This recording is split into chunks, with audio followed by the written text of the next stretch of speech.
Det er mere, hvad er det, øl? Kjeld står der. Okay, de har fået mig.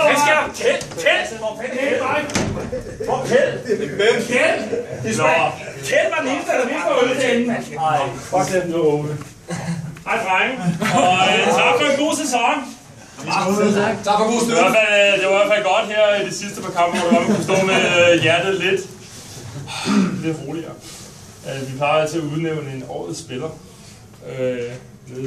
som Seifert han har udråbt os på cykelbrødrene. Men jeg har det lidt svært i år med at finde en årets spiller. Ikke fordi jeg spiller dårligt, synes jeg, jeg spiller ret godt. I mange kampe har det været rigtig godt, men ikke fået pointene. I Helsingør var jo ikke en undtagelse af, at man kunne have ført 4-0 i første halvleg. Man kunne have ført 4-0 efter første halvleg, og så tager vi en 3-1, tror jeg det var. Men det skal ikke skille sig ad. Vi har den der Ramølle, der er med til jer. Der er blevet taget hul, kan vi se. Men det er ikke... vi vil godt give til én spiller, og det vil vi gerne gøre, fordi at, han har gjort det rigtig godt i mange år. Og spiller hans sidste kamp i dag.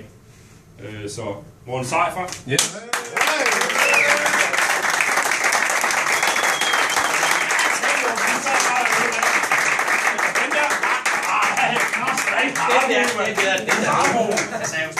Tak for en halv ramme øl.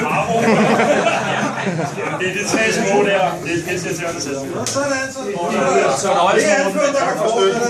Nu kommer jeg ud til jer. Det er kære. Kan I have en god aften alle sammen?